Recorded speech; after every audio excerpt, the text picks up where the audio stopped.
খুবই tasty, obviously healthy একটা নাস্তা।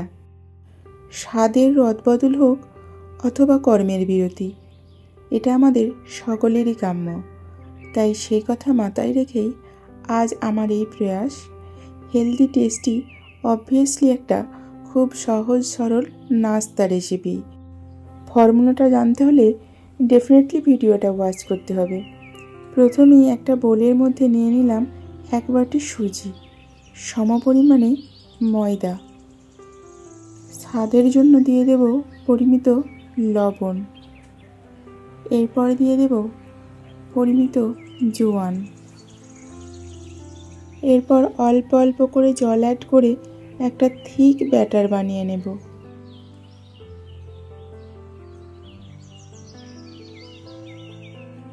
এখানে সুজি ইউজ করা হয়েছে যাতে নাস্তাটা একটা পারফেক্ট টেক্সচার বা ভলিউম পায়, আর ময়দাটা ইউজ করা হয়েছে সুজিটা যাতে পারফেক্ট বাইন্ডিং নেয়।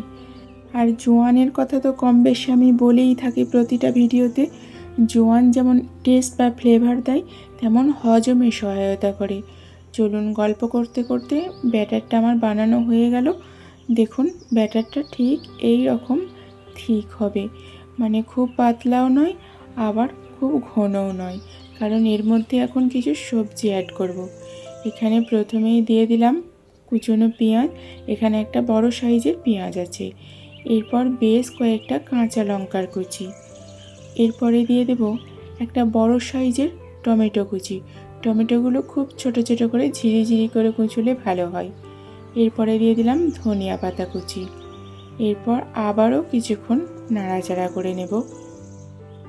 সমস্ত ইনগ্রেডিয়েন্টস পারফেক্টলি মিক্সিং হয়ে গেলে এখন অ্যাড করে দেব চাউ মশলা।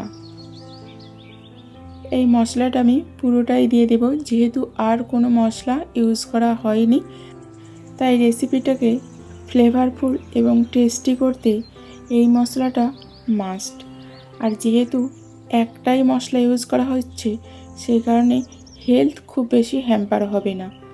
তাই একদম নিশ্চিন্তে নির্ভয়ে একটা চাউ মশলা অবশ্যই দেওয়া যেতে পারে।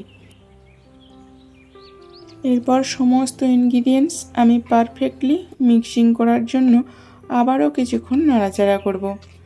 এই পর্যন্ত আমি টেস্ট আর অবভিয়াসলি হেলথকে নজর রেখেই এগিয়ে নিয়ে এসেছি। চলুন পরবর্তী স্টেপগুলোও দেখতে থাকুন, কিভাবে একটা হেলদি অ্যান্ড অবভিয়াসলি টেস্টি একটা নাস্তা প্রেজেন্ট করা যায়। উনানটা জেলে একটা তাওয়া বসিয়ে দিলাম। তাওয়াটা খুব ভালোভাবে গরম হলে দিয়ে দিলাম সামান্য পরিমাণে সাদা তেল বা সয়াবিন তেল। এরপর তাওয়াটা নাড়াচাড়া করে নন স্টিক করে নিলাম, যাতে কোনোভাবে নাস্তা বা ব্রেকফাস্টটা আটকে না যায়।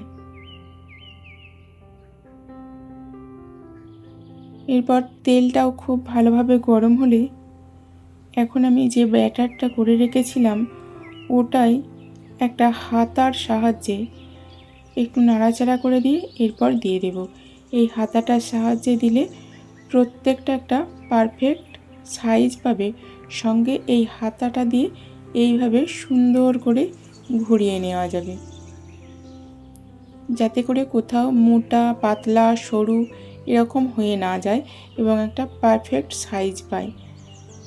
দেখুন যেহেতু সবজিগুলো দেওয়া আছে একটু ঘোরাতে প্রবলেম হবে, তারপরেও কিন্তু একটা পারফেক্ট সাইজ দেওয়া হয়েছে। এই উনানের আঁচটা মিডিয়াম রেখে কিছুক্ষণ ওয়েট করলেই তলাটা একটু দেখা যাবে শক্ত শক্ত হয়েছে, তখন আমি উল্টে দিলাম। সামান্য তেল দেওয়ার কারণে উপরটা একটু মুচমুচে ডেফিনেটলি হবে, যেটা টেস্টকে এনহ্যান্স করবে। আর যেহেতু খুব বেশি তেল দেওয়া হয়নি, তাই ভিতর পর্যন্ত অ্যাবজর্ব করতে পারবে না, তাই অবভিয়াসলি হেলথকে প্রোটেক্ট করবে। তো এইভাবে মিডিয়াম আঁচে নাড়াচাড়া করে এখন নাস্তাটা রেডি। এইভাবে সমস্ত নাস্তাগুলোই আমি একই প্রসেসে করে নেব। মাখা বেলার কোনো ঝামেলাই নেই, অথচ হেলদি এবং টেস্টি একটা নাস্তা। আপনাদের কেমন লাগলো অবশ্যই কমেন্ট করবেন। আর যদি ভালো লেগে থাকে তাহলে রেসিপিটা ফলো করে ডেফিনেটলি একদিন ট্রাই করবেন।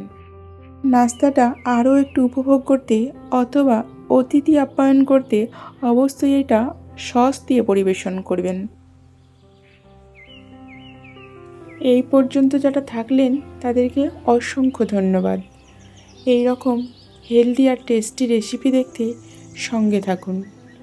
আজ তাহলে আসি বন্ধুরা, আবারও দেখা হচ্ছে পরবর্তী ভিডিওতে নতুন কোনো রেসিপির সঙ্গে। ততক্ষণ পর্যন্ত সুস্থ থাকুন, ভালো থাকুন।